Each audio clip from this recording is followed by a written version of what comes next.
on va vous laisser 1 minute 30 d'expression, mais avant tout ça, j'ai une toute dernière question, parce que ce Tesson nous le faisait remarquer, et on l'assume. On n'est pas ici dans un lieu neutre et sur une radio neutre. Voilà, ça fait du sens que d'être ici. On porte notre identité, on la revendique et on sait pourquoi on le fait et on l'assume pleinement.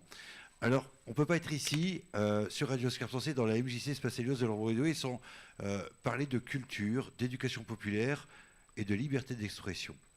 Alors, en quelques mots, je ne vais pas vous demander une longue dissertation, quelle politique culturelle souhaitez-vous soutenir?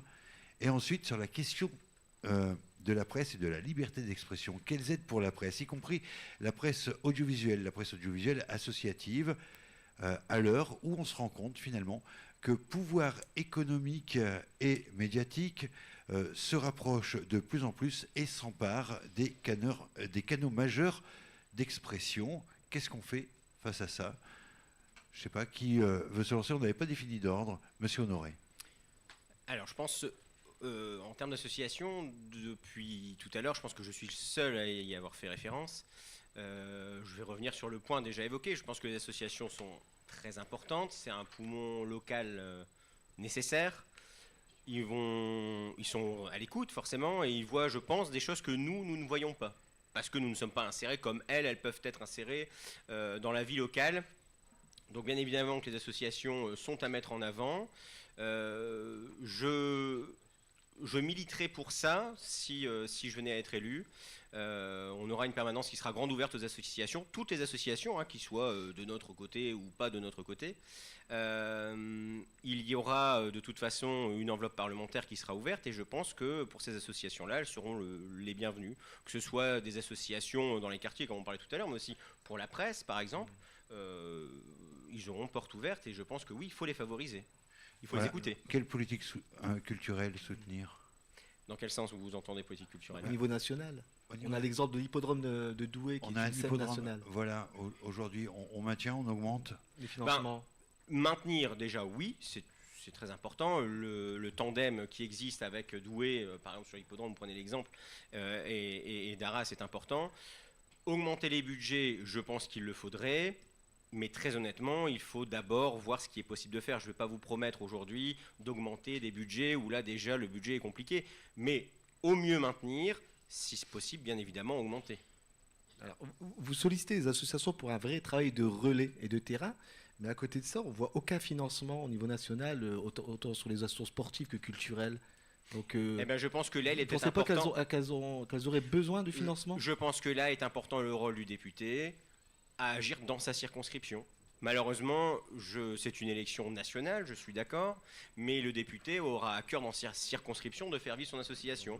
Donc moi, à mon échelle, personnellement, je le ferai, et pourquoi pas l'imposer aussi, de toute façon, au gouvernement qui sera présent. Question beaucoup plus ciblée, celle-là. Voilà. Aujourd'hui, comment lutter contre le rapprochement de la puissance économique et de la puissance médiatique?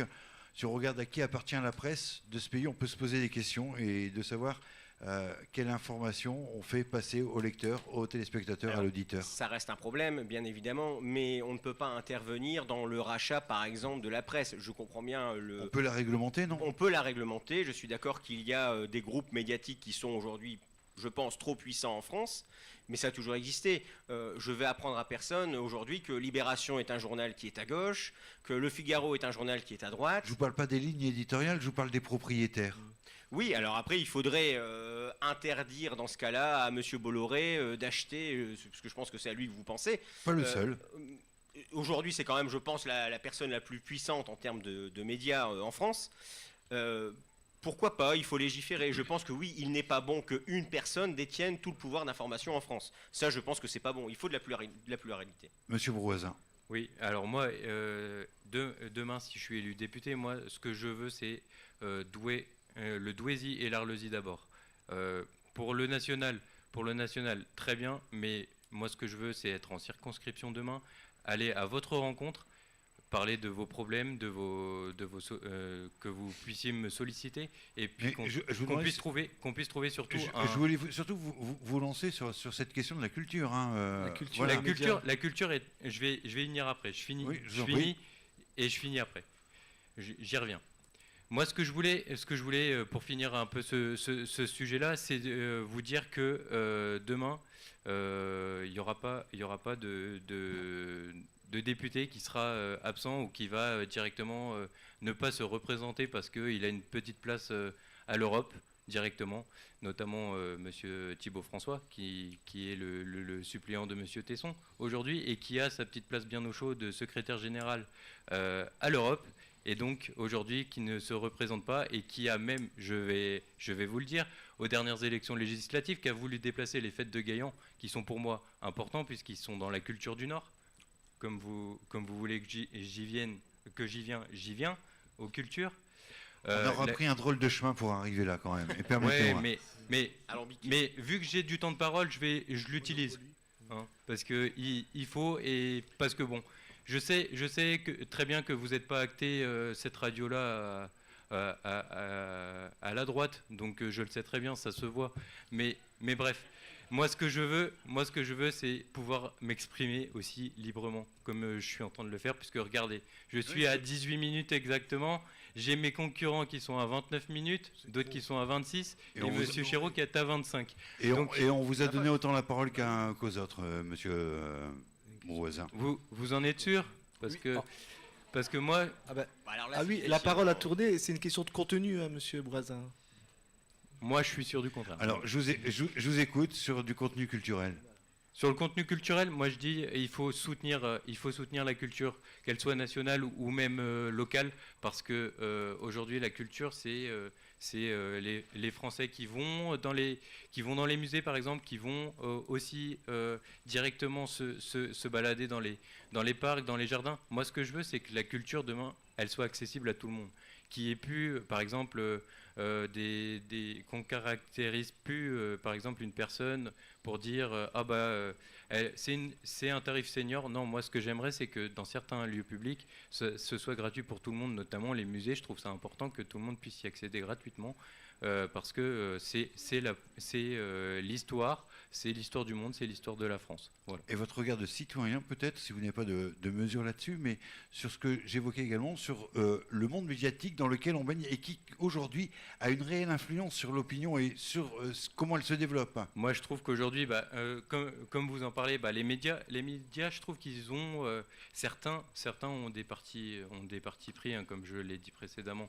C'est indéniable, mais la liberté d'expression, elle est là pour tout le monde, y compris les médias, et je vois pas pourquoi il faudrait réformer cela. La liberté d'écrire, la liberté de la presse, il faut garder cela. Alors Monsieur Brouazin, je vais juste vous faire une précision. Voilà, vous êtes sur une radio associative et on n'a jamais été peut-être aussi bien considéré et traité que du temps du président Sarkozy, si ça peut vous rassurer. On sait rendre à César ce qui est à César. Alors, comme vous avez un peu de temps de parole aussi, alors au niveau de l'ARCOM, que pensez-vous de l'ARCOM, ces missions? Est-ce que vous au pouvoir, vous allez revoir les missions de l'ARCOM et l'outil ARCOM par rapport justement à la problématique des médias? Alors oui, tout à fait, parce que l'ARCOM, je tiens à vous dire quand même, si vous n'avez pas regardé le débat hier soir, avez-vous vu un seul candidat, les Républicains, le vrai, du vrai parti, les Républicains, hier soir au débat? La réponse est non. Pourquoi? Parce que tout simplement, TF1 n'a pas invité qui que ce soit du parti Les Républicains et a préféré faire directement le débat avec les trois blocs. Tout simplement parce que nous, pour eux et pour les médias, on n'existe plus alors qu'on est quand même là. Il faut savoir que les Républicains, aujourd'hui, on a fait un référé en justice pour que l'ARCOM puisse nous donner du temps de parole et surtout qu'on puisse avoir un débat avec tous les partis politiques. Voilà. Monsieur Flukiger, sur cette question donc de l'univers médiatique dans lequel on baigne et puis du projet culturel qu'il faudrait davantage soutenir. Écoutez, la liberté de la presse, aujourd'hui, c'est quand même avant tout la liberté de grands groupes capitalistes comme Bouygues ou Bolloré de nous bourrer le crâne. Alors, qu'est-ce qu'on fait? Alors, justement, moi, je suis pour que... Alors, vous êtes une radio associative. Déjà, bravo de faire entendre d'autres voix. Et moi, je suis pour que les travailleurs, ils aient leurs propres moyens d'expression, leurs propres moyens d'information, parce qu'aujourd'hui, on ne peut pas allumer une chaîne de télévision ou ouvrir un journal sans qu'on nous explique les caisses sont vides, on ne peut rien faire, et puis de toute façon, ça a toujours été comme ça, la société ne changera jamais. Ça, c'est le point de vue de ceux pour qui, dans la société, ça va. Bon, et ben moi, je représente ceux pour qui, dans la société, ça ne va pas. Et moi, ce que je dis, c'est qu'il faut que nous, on prenne la parole. Alors, vous voyez, là, on la prend dans les élections. Alors, on la prend là où on nous la donne. Je vous remercie de m'avoir invité. Moi, je ne vais pas pleurer parce que TF1 ne m'a pas invité. C'est dans l'ordre des choses. Voilà. Ils ne veulent pas donner la parole aux travailleurs. Bon, et ben moi, je la prends là où je peux la prendre. J'ai un journal qui s'appelle Lutte ouvrière, qui est vendu par des militants. Et vous voyez, finalement, nous, militants ouvriers, eh ben, on est comme les militants associatifs, c'est-à-dire qu'on fait les choses par nous-mêmes. Parce qu'il y a plein de choses dans les quartiers populaires qui ne se feraient jamais si ce n'était pas les travailleurs qui le faisaient eux-mêmes. Et les clubs de sport, les clubs culturels, voilà. Et ça, c'est cette habitude que, y compris voter pour Lutte ouvrière, c'est dire qu'on est pour ça. C'est dire qu'on est pour que nous, on fasse les choses sans attendre que ça tombe tout cuit, parce que ça tombera jamais, et que demain, eh ben, on prenne le pouvoir de cette manière-là. Vous voyez, le communisme, ça faisait rire M. Tesson, eh ben, le communisme, ce serait ça. Non, je le regarde comme un historien. C'est que les travailleurs, ils gèrent tout par les mêmes moyens qu'aujourd'hui, ils gèrent les clubs de sport, les radios associatives et toutes les associations. Alors, Monsieur Tesson, même question. Et je me dois, si je pose ces questions, c'est que je vais être honnête et transparent. Oui, moi, j'ai signé une tribune, voilà, très inquiète, parce que systématiquement, le Rassemblement national s'oppose aux aides à la presse. Systématiquement, le Rassemblement national questionne quand il s'agit de subventions à des associations, voilà, dans des programmations culturelles, dans des choix qui sont faits, dans des libertés, en disant ouais, mais qu'est-ce qu'on finance là? Est-ce qu'on a besoin de financer ça? Comprenez mon inquiétude également. Et voilà, répondez-y. Est-ce que j'ai tort d'être inquiet? Est-ce que demain, ben voilà, non, il n'y aura pas finalement de mise en danger des structures au regard du projet de société qui peut parfois même être un projet politique qu'elles portent dans leur façon de faire? Alors j'ai dit tout à l'heure que j'avais peur chaque matin de me réveiller en loup-garou, mais en l'occurrence, bien sûr que le tissu associatif français est une richesse. Je suis moi-même membre d'associations, j'en ai même créé, donc je pense que ça ne souffre d'aucune remarque enfin, la loi de 1901, elle est très intéressante sur les associations, parce que d'abord, il faut quand même rappeler, Monsieur Dujardin, une évidence. Une association doit d'abord fonctionner avec les cotisations de ses membres. Ça, c'est la base, d'accord? Qu'il y ait après, bien sûr, pour des raisons, il existe des associations reconnues d'utilité publique ou d'autres qui, remplissent des rôles, par exemple d'information, des choses comme ça. Moi, ça ne me pose strictement aucun problème. De même, toutes les associations qui contribuent à sauver le patrimoine. Nous sommes dans une ville magnifique dont je connais aujourd'hui très bien l'histoire. Et je pense que quand des associations interviennent, on a vu récemment, par exemple, les amis de Douai qui se sont inquiétés de l'avenir d'un des plus vieux moulins, alors non pas le bâtiment, mais l'emplacement d'un des plus vieux moulins de Douai, qui va être transformé en appartement et qui ferait disparaître toute la machinerie. Bon, ben moi, vous voyez, je suis un associatif, un amoureux des vieilles pierres, et ça me pose problème. Maintenant, les subventions. Alors, n'allez pas imaginer qu'en arrivant, on va tout enlever. En revanche, ce qui m'intéresse, moi, dans cette approche sur les médias, vous voyez, je suis pour l'Union des droites. Quand je regarde la télé, que je l'allume, je mets France Culture, je mets France Inter, mais qu'est-ce qu'on se prend dans la tronche? Et je me dis, c'est quand même dément, parce que moi, je paye des impôts. Mes impôts payent le service public, et le service public n'est qu'un mode critique sur simplement notre union des droites, qui est donc une coalition politique qui vise à prendre le pouvoir et qui, en aucun cas, n'est une dictature. Je dis même d'ailleurs que nous sommes, nous, les démocrates, parce que quand le peuple s'exprime, on a des manifs dans la rue, et le jour où vous verrez des LR ou des membres du RN faire une manif parce qu'on n'est pas content d'une élection, vous voyez, moi je trouve que là, l'ancien prof qui expliquait aux élèves la souveraineté nationale, etc., ça mériterait parfois d'être un peu interrogé. Sur les médias publics, en ce qui me concerne, privatiser l'audiovisuel public, encore une fois, c'est comme le droit du sol, hein, c'est pas un tabou. C'est pas un tabou, et je pense d'ailleurs que... Pour le donner à une autre puissance, grosse puissance non, économique. mais il y a des organismes de régulation, vous avez cité l'ARCOM, ça me paraît une très bonne chose. Laissons l'ARCOM faire son travail, et moi quand je lis Qui le aujourd'hui programme... peut s'acheter France si je Inter lis le programme là, quand je lis certaines phrases concernant certains médias qui ne rempliraient pas certaines conditions, moi je m'inquiète, parce que moi je crois à la liberté. La liberté pour vous, M. Dujardin, c'est très bien que vous puissiez exister, c'est très bien que vous puissiez défendre les valeurs auxquelles vous croyez. Moi, je crois aussi à des valeurs. Je ne vois pas pourquoi on m'empêcherait de m'exprimer. Voilà, vous voyez, mon point de vue, il est très simple. Mais on ne vous empêche pas non plus de vous exprimer. Je vous en félicite, mais regardez un peu comment ça se passe sur les médias publics. Frédéric Chéreau, sur cette question, autant sur voilà, l'univers médiatique qui nous entoure, et puis sur... Enfin, voilà, et qui parfois vient même à tuer peut-être même la culture par elle-même. Il y a une double question. Je vais commencer par celle des médias, parce qu'on voit bien dans cette élection à quel point des grands propriétaires peuvent orienter le débat et même orienter la pensée des Français et faire passer un certain nombre de messages, parfois souvent faux, qui, quelque part, mettent en danger la République et qui faussent complètement le débat d'idées. Nous sommes au Nouveau Front Populaire pour protéger fortement les rédactions de leurs propriétaires. Et moi, j'irai plus loin. Pourquoi pas demain une loi antitrust, sachant qu'il y a en France 9 milliardaires qui contrôlent pratiquement toute la presse. Pas seulement la presse écrite, mais aussi la presse télévisuelle, qui a un pouvoir d'influence énorme.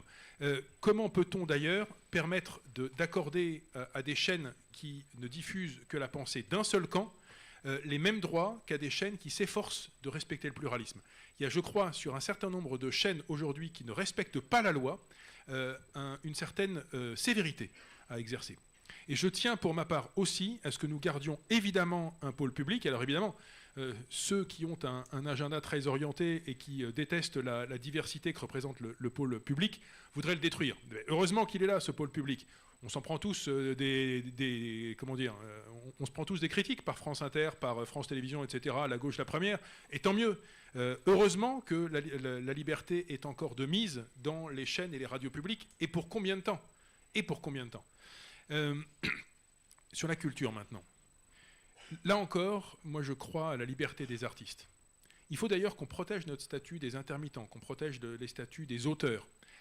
Mais je crois profondément, et là c'est vraiment une conviction personnelle, à une culture qui émancipe. Je ne veux pas d'une culture qui dise d'en haut aux gens ce qu'il faut penser. Moi je veux même d'une culture qui permette aux gens de prendre la parole. J'ai vu des gens se transformer parce que ces personnes ont eu la possibilité de chanter, de danser, de prendre la parole, de jouer de la musique, de se saisir d'un appareil photo ou d'une caméra. Donner aux gens de la culture, c'est d'abord leur donner la liberté de s'exprimer, la liberté de prendre la parole, parfois à des gens à qui on ne l'accorde jamais.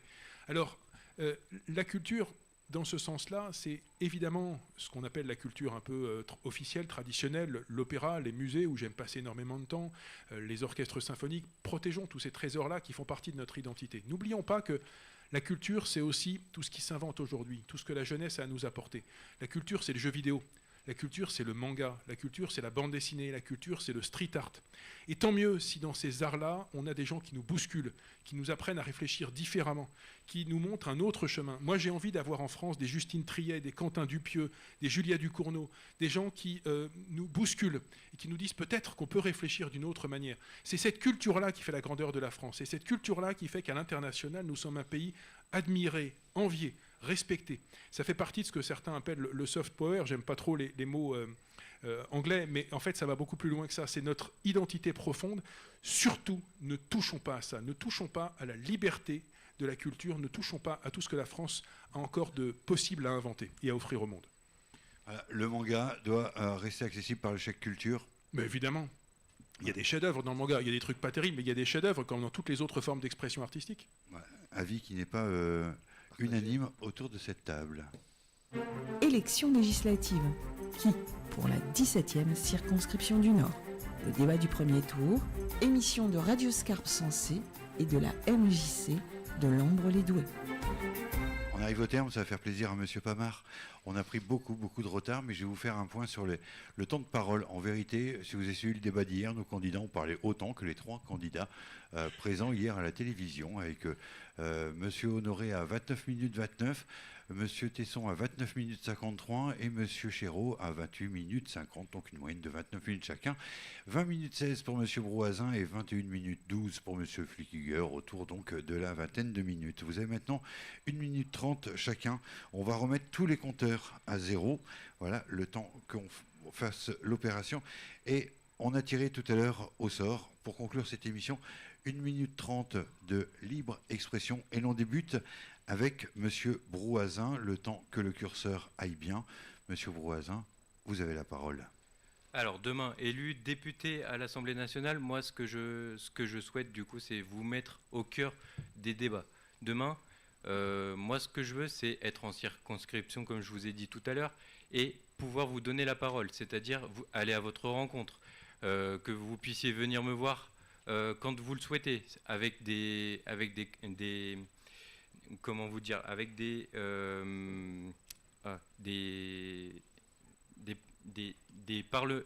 moments parlementaires où on se retrouve tous ensemble dans les différentes villes de la 17e circonscription, d'accord, où on peut parler de différents sujets, de vos préoccupations, et où on essaye surtout de trouver un sujet et surtout une solution pour vous et pour le Douaisis et l'Arlesie. Parce que pour moi, il faut aussi remettre au cœur du sujet et au cœur de l'Assemblée nationale le Douaisis et l'Arlesie qui a trop longtemps été abandonnés par le gouvernement. Merci beaucoup. Vous n'avez pas utilisé tout votre espace. 1 minute 05. Monsieur Tesson, à votre tour. Alors, je pense que nous vivons un très grand moment historique. Certains parlent de 1958. Je crois aussi que ce que nous avons maintenant devant nous, c'est réellement le moment des choix. Et je pense que jamais les choix n'ont été aussi clairs. Quand on regarde froidement, on est devant des camps qui défendent peut-être des solutions qui vont amplifier les maux du pays. Il faut reprendre le contrôle. Et c'est vraiment l'union des droites, ce qu'elle défend de toutes ses forces. Il ne faut pas écouter les sirènes du déclin. Il ne faut pas écouter les bruits de guerre civile. Il faut refuser les caricatures. Il faut refuser les excès. Vous avez une arme fantastique, habitant de la 17e circonscription. Cette arme fantastique, elle est au cœur de la démocratie. Un homme, une voix. Vous avez un bulletin de vote, prenez-le, mettez-le dans l'urne, le 30 juin, le 7 juillet, et je vais reprendre la formule que je trouve très belle, que Jordan Bardella a indiquée dans son programme. Il faut que l'union fasse la France. Merci, Monsieur Tesson. Monsieur Honoré. Alors on est donc sur une élection législative, mais moi je m'inscris surtout sur le local pour agir, forcément. Mon mandat sera orienté surtout pour un soutien à la population, aux plus jeunes, surtout les plus jeunes, nos aînés, les personnes handicapées qu'on oublie, je pense, un peu trop, qui sont importantes, mais aussi les associations, le monde entrepreneurial qui est important. Et on est à quelques jours de ces belles fêtes de Gaillan, dont je fais crédit à M. Chéreau. Les oubliés, souvent les forains, les bateliers, les gens du voyage, qui sans eux, toutes ces fêtes-là n'existeraient pas. Je pense que pour avoir vécu mes 35 ans dans la 17e circonscription, créer mon entreprise dans la 17e circonscription, je pense être le candidat le plus local, avec mon colistier, Franz Quatrebeu, qui est aussi donc, du Douaisis, comme vous le connaissez. Je pense qu'il était important de vous dire à quel point j'étais amoureux de la 17e circonscription. Et là, sur la semaine et demie de campagne qui vient de se passer, j'ai pris le temps d'aller consulter tous les maires qui nous soutiennent ou qui ne nous soutiennent pas, la question n'est pas là. Et tous ont pris le temps de me parler de leur commune, nous montrer les géants ce matin. Et cette campagne-là, peu importe où elle nous mènera, me rend encore plus amoureux de la 17e circonscription. Donc face à une nouvelle union des gauches, face à un nouveau front populaire, votez pour un candidat qui est raisonnable, qui est ancré dans son territoire. Haut les cœurs, votez Guillaume Honoré et France 4 Merci, monsieur Honoré. Monsieur Chéreau.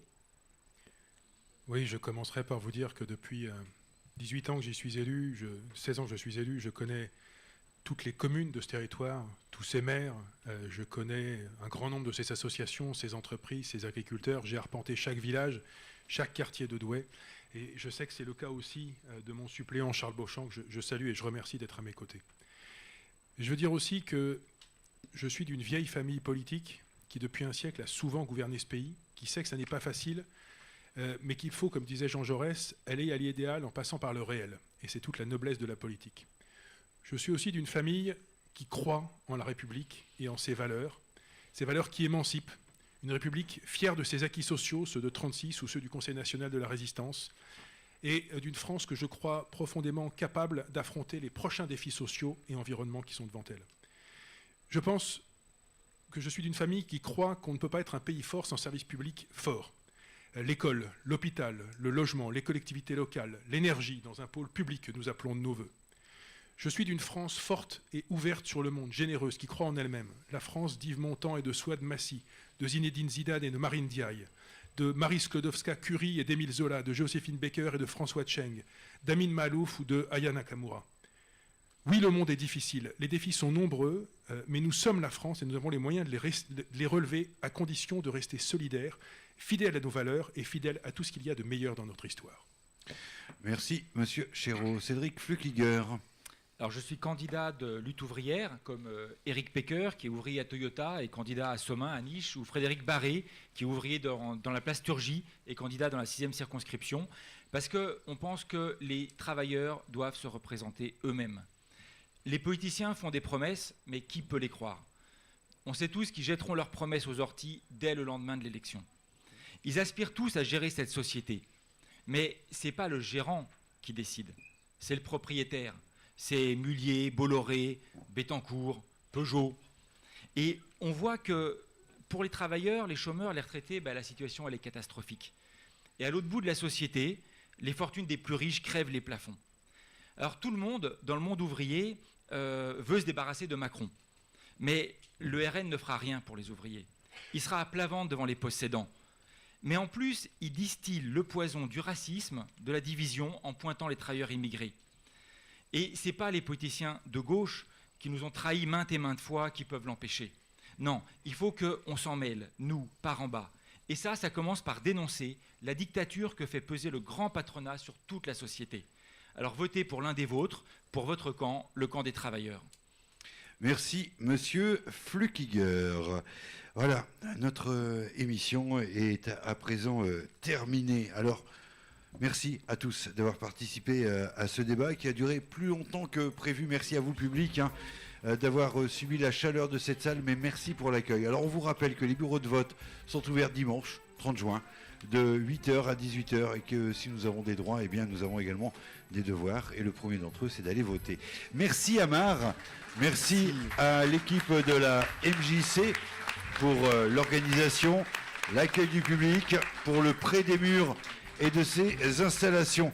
Un merci particulier à Thomas qui était en régie son, à Jérôme à la technique radio, à Nicolas au chronométrage, à Toufik pour la diffusion vidéo, à Joris et Carole pour la modération des réseaux, et merci à Véronique pour tout le reste, et notamment pour le verre de l'amitié que nous allons maintenant avoir le plaisir de boire ensemble avec les candidats et avec vous, public. Merci de votre fidélité, on vous souhaite une excellente nuit. N'oubliez pas, surtout, quel que soit votre choix, allez voter.